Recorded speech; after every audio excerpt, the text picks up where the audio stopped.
Holy Ghost is a scary ghost. Here you go, Alan. He is a scary ghost? He isn't. Oh.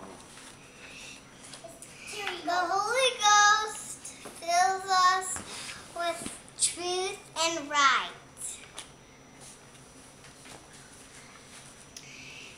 If you don't follow the Holy Ghost, it makes you sad. If you do follow the Holy Ghost, it makes you happy.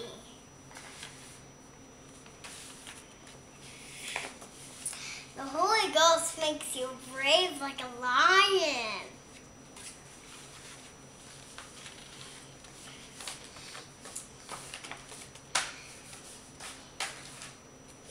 I believe in Jesus.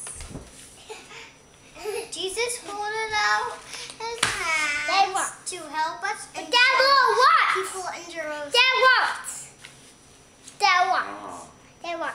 Good job, Lex. And they Dad say what? things. Dad won't. I don't want to say that. Daddy won't.